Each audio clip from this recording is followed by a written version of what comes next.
Hello, Internet. I am your humble host, LSL, and welcome back to the 4DQB show. For those that don't know, 4DQB stands for the fourth down quarterback, aka the long snapper.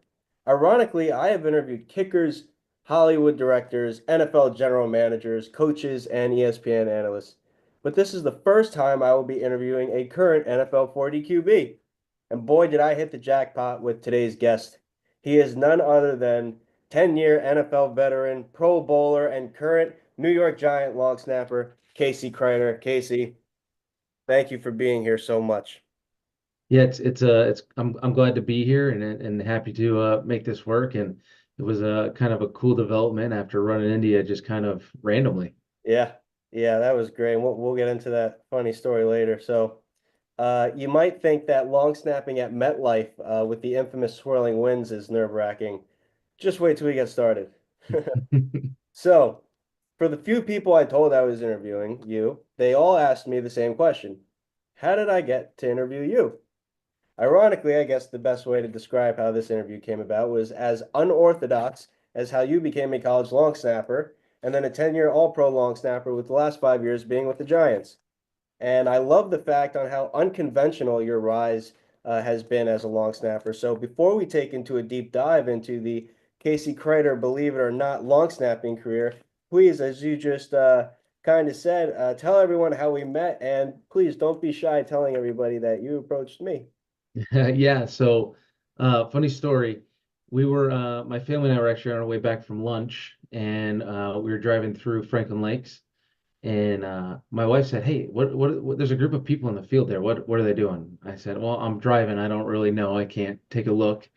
She said, "I'm pretty sure they were long snapping." So uh, I said, "You know what? Let's get you guys home." And I dropped the kids off. I ran in, changed quick, just in case you guys were long snapping. So I changed into some sweatshirt shorts. Maybe I was going to put on a clinic myself. And I caught you right at the tail end of a lesson. And that's kind of like how we ran into each other. And then I kind of put two and two together later, and I'd actually heard of you and your program and what you do from an athletic trainer with the Giants, Oh, who's got a younger kid, and I think they must have saw you were putting on a camp, and they said, "Hey, do you know who this is?" And I said, I don't know him. Looks legit. I've never talked to him, don't know him, and it was just funny. Once we met, I got home, I was like, you know what? Actually, I had heard of you. Um, so but funny. it was awesome to kind of you don't see a group of people long snapping. I think it was a Sunday afternoon.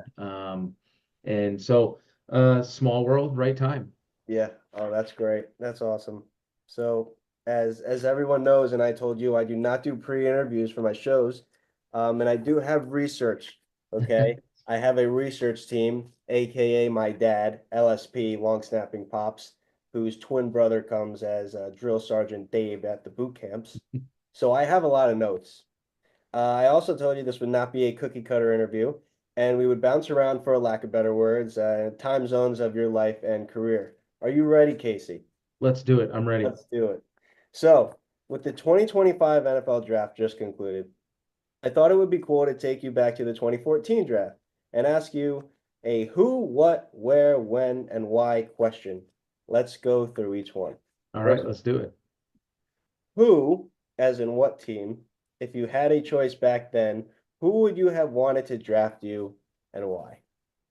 Oh man, knowing what I know now, growing up in the Midwest, so probably a team there in the Midwest. Uh, Green Bay would be cool, historic organization. Chicago, Minnesota, Kansas City. Knowing what I know now, Kansas City would be awesome. Like they've won a lot of championships in the last couple of years. Um, but fortunately for me, when I was coming out, I had learned pretty quickly like you got to throw your favorites out the window and just hope for an opportunity. Yeah, great. Now, the what.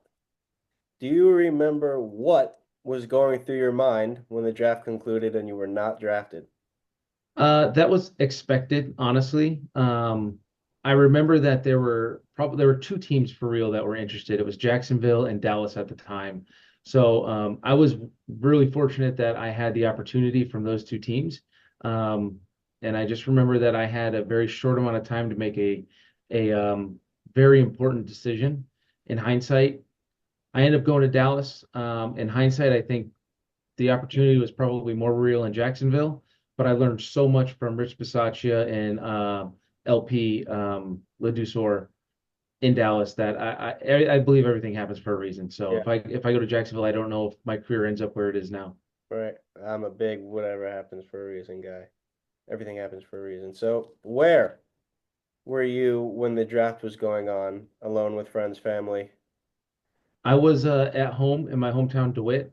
We spent the 3 days of the draft fishing on the lake with my dad and my mom was there. And then after the dust settled, my parents had kind of set it up where friends, family were going to come over once the decision was made. And again, in hindsight, I wish I would have enjoyed that night a little bit more. It was such a relief to finally sign, but I kind of flipped the switch from like, all right, I know where I'm going. Let's get ready to go compete. I wish I would have taken probably 24 hours to celebrate with a lot of people who supported me along the way, and enjoyed the moment just a little bit more. But again, like that's kind of how I'm built. I don't, I think that's just kind of who I am. And, but again, I wish I would have celebrated a little bit more instead of just being like, okay, we got to go. Right. So that's a perfect segue into this question. After the draft, you signed as an undrafted free agent with the Cowboys. When did they contact you? Right away? A couple days? What was going through your mind during that time? There was a lot of contact before the draft, with Dallas specifically and Jacksonville. There was really no contact the 3 days of the draft. And I can't remember if I think it was 3 days back then also. There's really no contact at all. And then once the draft ended, it was phone call, phone call. A couple other teams had contacted, said, "Hey, we're thinking about bringing him in for a rookie tryout, rookie minicamp tryout." But fortunately, like I said, I had UDFA offers on the table, so that was easy to say, "Hey, appreciate the offer. Keep me in mind. We're going to sign a contract and be hopefully in a camp." But it was pretty shortly after that, and then the next day you get a call with, "Hey, you're gonna get on a flight in 2 weeks. Come out and start going." So it was everything happened so fast, right? It's 5 years of your life in college, preparing for 3 days and 30 minutes of a decision. I would not wish it. I would never want to do it again. It was stressful. I hated it. Um, my phone bill almost got canceled the day before the draft started because we had auto pay and it fell on a weird day and they were like going to shut the phone off because we were late on a payment. It was like, no, no, no, we paid. It was just auto pay. I was scrambling. It was very stressful. I'm That's happy I don't got to do it again. goodness, yeah. So on a side note, when you found out that you were going to be a cowboy, what was that like telling your mom and dad that you were going to be a cowboy? It was awesome. It was 5 years of college, 4 years of high school, and 3 years of well, really 3 years of elementary or middle school football, um, wrapped up into this is they knew what I wanted. They knew it was a goal of mine. Um, Again, I think they were probably a little more excited than I was. I was very relieved that that part was over and I knew where I was going. But my my focus switched very quickly to, all right, when we get what's next? Hey, I need to get their lifting program. I got to get their conditioning program. I got to get to know these guys. If I want to make the team, I got to start research. Who's their kicker? Who's their punter? What's the coordinator like? Who's the head coach? Started listening to a lot more country music. I was going down to Dallas, right? Growing up in Iowa, I wasn't a huge country music fan. My wife was, and she got me into it. So we got ready to go pretty quickly, and it was awesome. That moment paired with when I got put on scholarship in college, probably the coolest moments for me and my parents. Cool. So now some version of the why. I doing the research with my dad, little confusion. So you were signed, if this is correct, you were signed by the Cowboys on May 12th after the 2014 NFL draft, but then waived on August 26th. Then on March 18th, 2015, you were re-signed by the Cowboys. Then you were released on August 31st. And now I guess we know why the Cowboys haven't won more than one playoff game in like 40 years. After all this signing and getting waived, did it ever cross your mind, why am I putting myself through this? 100%. I've told the story before that I was done. I was ready to be done. My wife and I were engaged after that second time I was cut. Uh, we were still young, but we wanted to start raising a family. So I had spent the 2 seasons I was not in football using my degree. I was a science education major. So I was teaching and I had put in a plan to, hey, I thought football was done. My second preseason in Dallas was not very good. The tape didn't look great. I wasn't dumb to how this business worked. I didn't think I was ever going to play again. So I was ready to be done.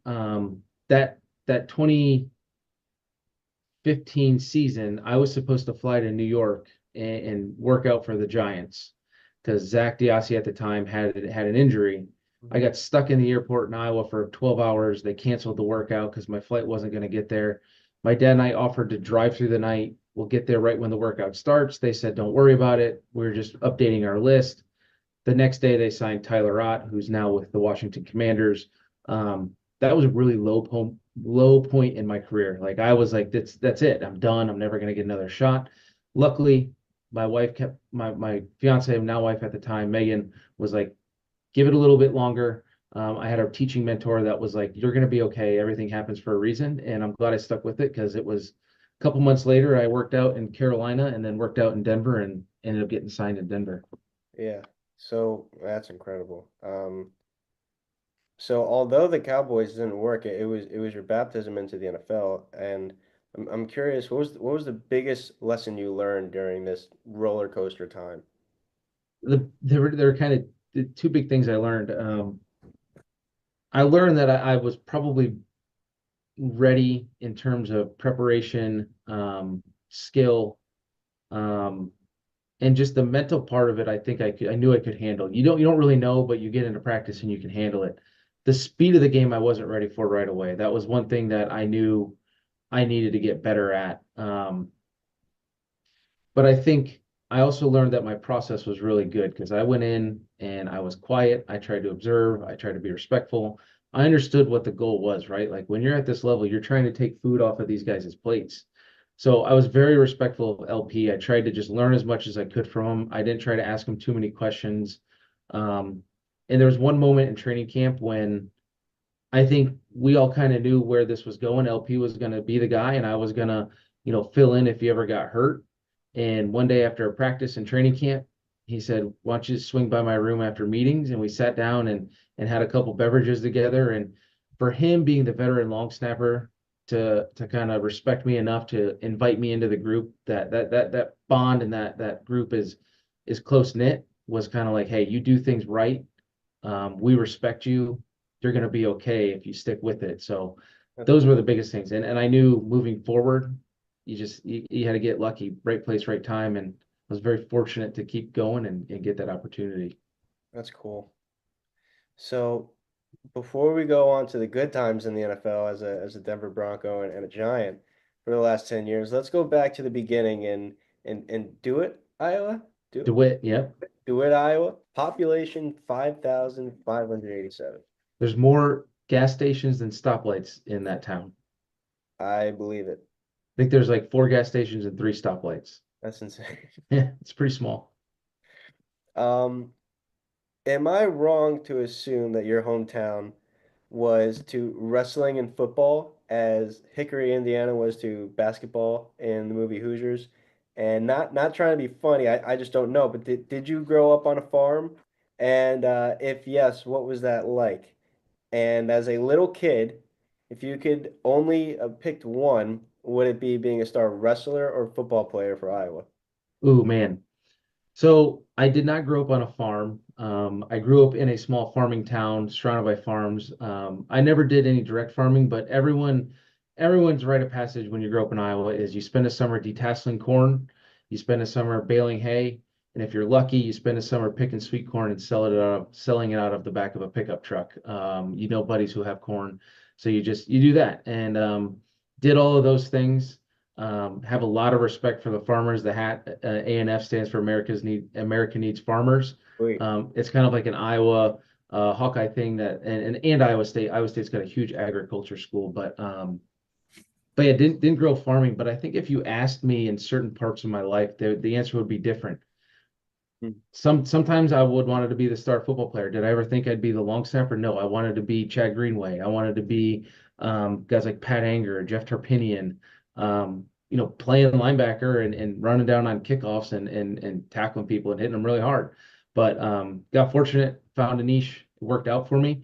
In other parts of my career, I enjoyed wrestling a lot more than football, and I would have been very happy being a star wrestler at Iowa and moving on with my career when time was done. I think I've been fortunate to get to know a lot of different professionals in my life and talking with Olympians. When I was in Denver, Air Force was gracious enough to invite me down and speak at some events and got to talk with guys like Jaden Cox, um, um, a handful. I feel bad I forget their names, but Olympians and talking with them, like representing your country in an individual sport like that is just different, and they put it perfectly, and it's exactly what I think. It's fun playing in front of millions of people, 60, 70,000 people in a stadium, but representing your country is different, I think. That's special. I agree.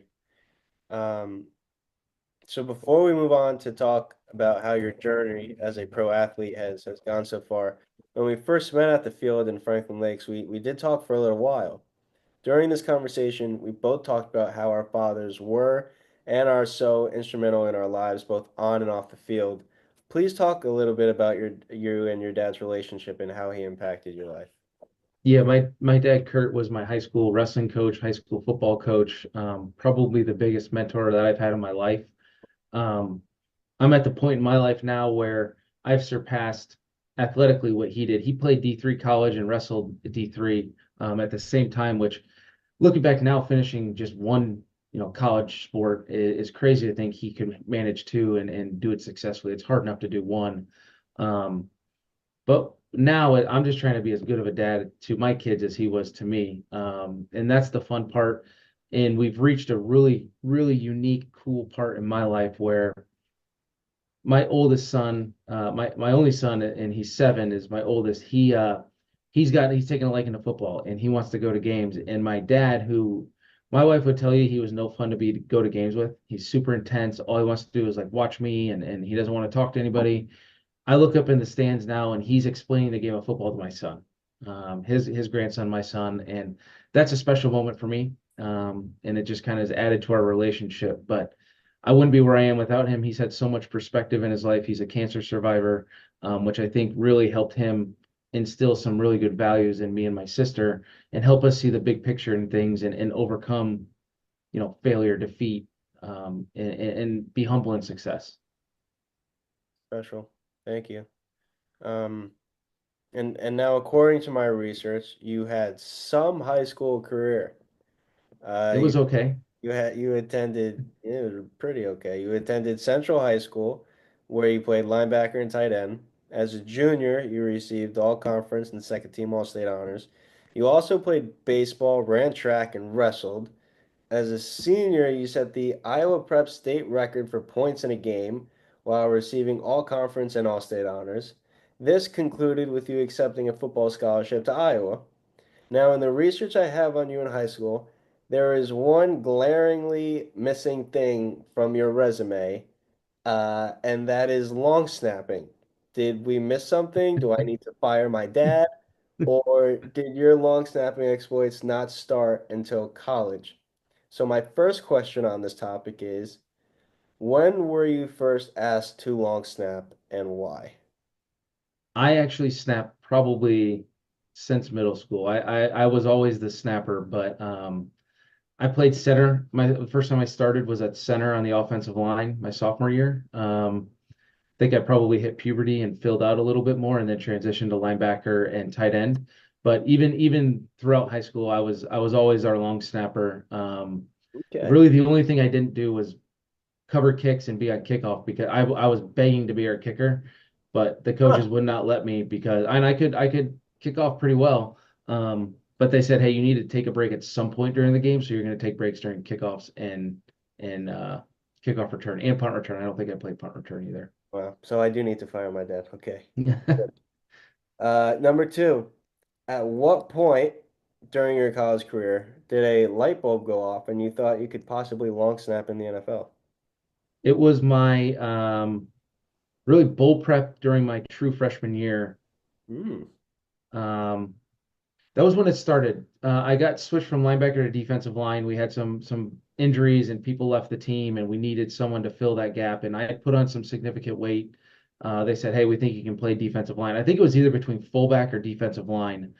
They said defensive line, so going to spring ball, and I was just getting dog walked every rep. Like there were injuries. I was running with the twos. I'd played D line for 2 weeks at this point, running with the twos against a Big Ten ones and twos. And I look back at that offensive line. I think 4 of the 5 guys that I would have been going against ended up in the NFL. Wow.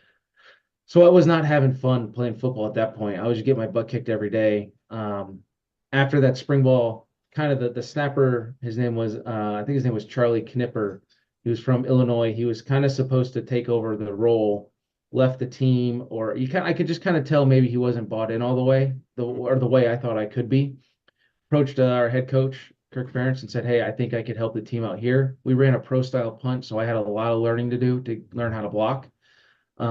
He was cool with it. He said, "Hey, you're pretty good on our scout team, so you can focus on snapping during Indy and kind of the group team periods. But once we start going splitting up offense defense, you got to play scout team." So my redshirt freshman year, so my second year in the program was really I was all my focus was on snapping. We had a senior snapper, and I ended up playing the last regular season game that year, which was kind of crazy, trial by fire. But a lot of hard work went into it, and I got fortunate that they also saw the light at the end of the tunnel for me as a long snapper. Sick, sick. So, and was that hard in the sense that you knew you weren't going to be a tight end or a linebacker in the NFL, or did you still have hope in that dream too? Yeah, I think the reason I went to Iowa was I actually walked on and they asked me to walk on, but I said, "Hey, I know you guys see me as a snapper, but I would like to attempt to play linebacker," and they were cool with it. They were very open to it, and I felt like I was doing decent. I don't know if I would have ever been a starter. I don't think I would have been. Like the guys who came in after me all had NFL careers, like 7 year NFL careers at linebacker. Um, but no, was pretty disappointed. I wanted to be in the spotlight, but again, I made the mature decision. It kind of came down to like, do you want to beat your head against the wall and maybe get out there on defense, or do you want to play college football and potentially start for 3 years as a snapper? And it Right. was the right decision, and I think it stemmed from a team first decision. Like if I don't do this, I don't know who is, and this is going to hurt the team. So let's help the team out here. Yeah, that's what you get for being a good teammate. Um, Now, am I correct that you did not do any of the ranking camps in high school for long snapping? And what do you have to say to long snappers and their parents that think the only way to get to college via long snapping is the ranking camps?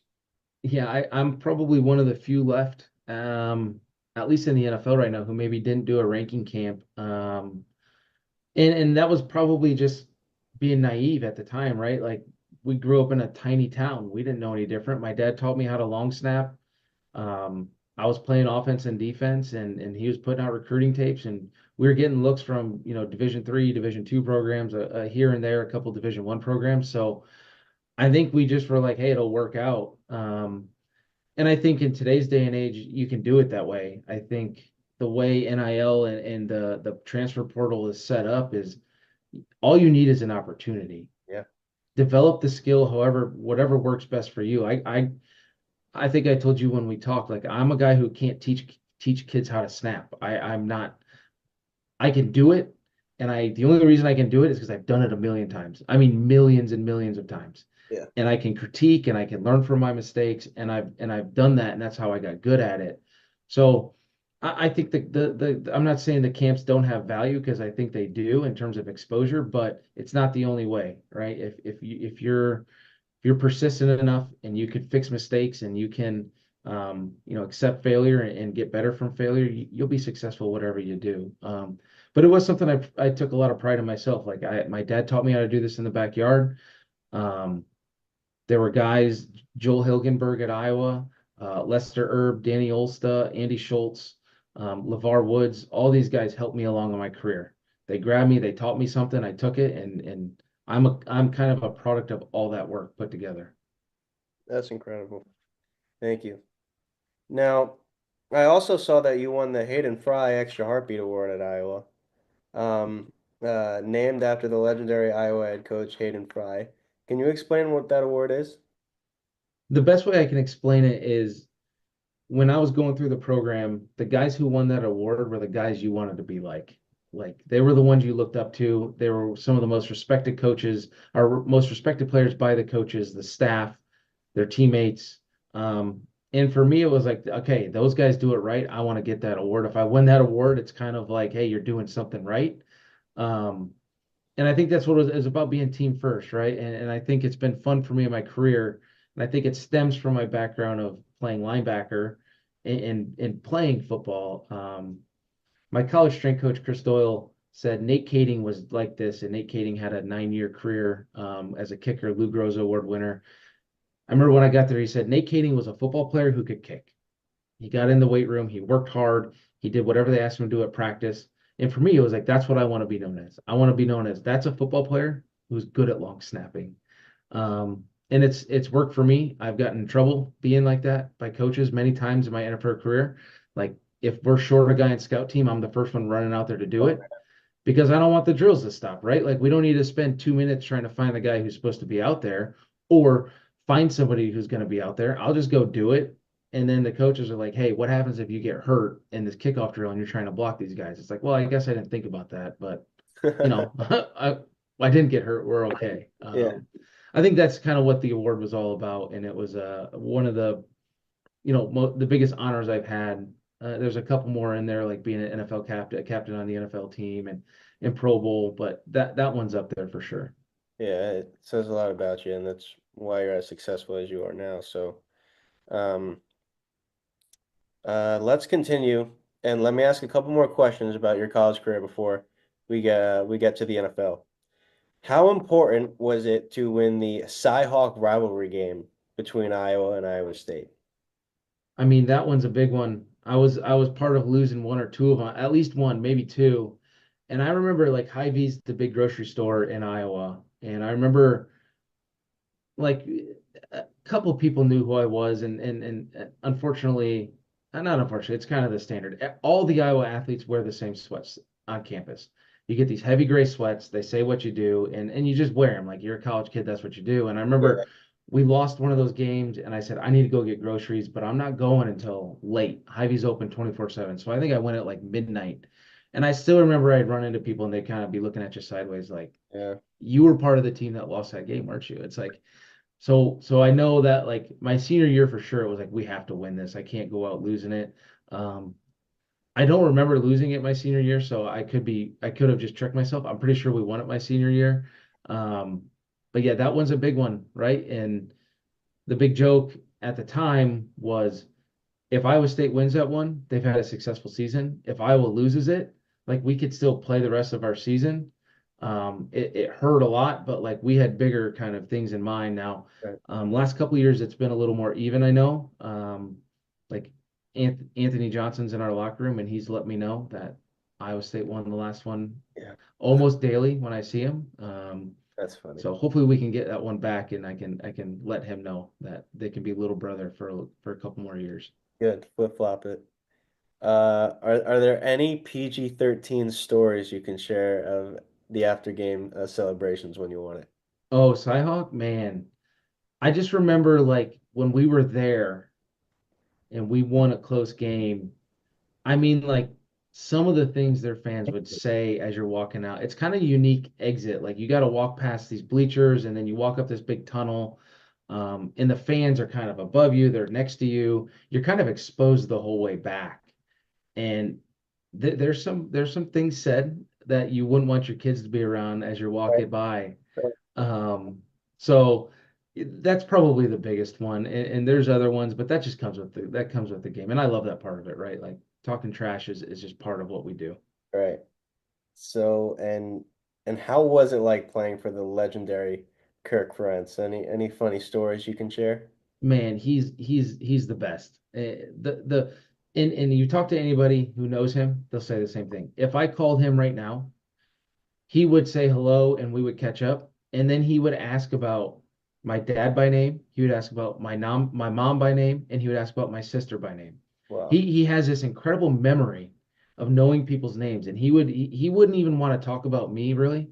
He'd want to know how my parents are, how my sister's doing. He's as genuine as it gets. And I'm glad he's done it at Iowa as long as he has. And I hope he can do it a lot longer because he's doing some really special things, not just for football, but for the community of Iowa. Hmm, it's great. And before we move on from your college years, do you still stay in touch with any of your college teammates? Any notables? Any other funny stories you can tell? I wish I would keep in touch with more. I think one of them that I kept in touch with a lot was Micah Hyde. We were in the same class together. One of my favorite teammates, someone I respect a lot, a heck of a player. And now a lot of it, like James Ferentz, who was a year older than me, it's Kirk's son. We played together. He's on our staff now for the last 2 years as an assistant offensive line coach. So it's fun to keep up with him. You know, he was a big wrestler too, so we can talk about wrestling, we can talk about Iowa football. And we ran a similar path. We're teammates in Denver together, so keep in touch with those guys, and then it's just fun running into people. Like I'll get a text when we're playing in some city, it's from a teammate like, "Hey, I actually live there. Would love to come to the game." It's like, absolutely, like let's get you there. I'll meet you after the game. Come down to this section. This is where the families meet. Would love to catch up. Awesome. Sweet. So now we're going to move on to the NFL. So back to the Dallas days for a moment. Between August 2015, when the Cowboys waived you, and April 16th, that's 8 months. When you signed with the Broncos to compete for the job, what were you doing? And was there a moment during this time that you said, I better get a job? Or were you still all in on training and waiting for your shot? Again, like you mentioned earlier, Megan was very influential and you keep going, keep going. But during that 8 months, what were you doing and thinking? Yeah, I actually had just finished my student teaching and got my license to be a full-time teacher. Um, was going through the interview process in Iowa. The day before my workout in Denver, I accepted a job in Iowa City, which is one of the better paying school districts in Iowa. So I was really excited about my potential salary there. And it was a school I worked with. So I had been coaching there, wrestling, had a good relationship with those guys. They knew if football popped up, I was going to pursue it again.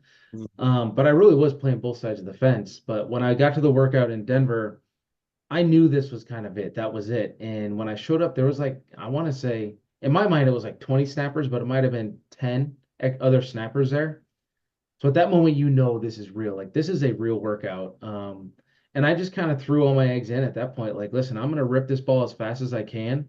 And if I can show I'm halfway competent in protection, I'm going to get an opportunity. So I was literally just picking a target, letting my hands go, and just get up and protect. And Megan called me because I was late. My flight was late. I was late to my flight, and she's like, "Hey, what are you doing?" I was at a physical, and she's like, "You're gonna be late." I said, "They'll give me a new flight. Like I think they're gonna sign me." Sure enough, they did. And when I got to the airport, I had to call the principal of the school had just accepted a job at and say, "Hey, football might work out." And they were cool with it. They said, all right, here's the plan. Get your lessons plans ready. If you get cut, you'll slot right back into the school. If this football thing goes well, we'll find a solution. So I spent OTAs that entire summer going to football training, go back to the hotel, and I'd be reading textbooks, putting together less PowerPoints, lesson plans, experiments, tests, kind of assessments. And then the principal called me one day and said, "How's it going?" I said, "I think I'm doing good." He said, "Well, we found someone to replace you. Can you resign?" And I was like, "Yeah, absolutely." Like works out for everybody. So Yeah, it was awesome. that's incredible. Uh, Overhead drills and science PowerPoints. Yeah, yeah. We tried to tie in long snapping in the middle school classes a little bit with the science. So And then like the physics behind perfect laces. yeah, we did some of that. We worked on finding velocity. So the kids would time snaps, That's so calculate distance, time it went, and then calculate miles per hour. So perfect. yeah, we had a lot of fun with it. That's perfect.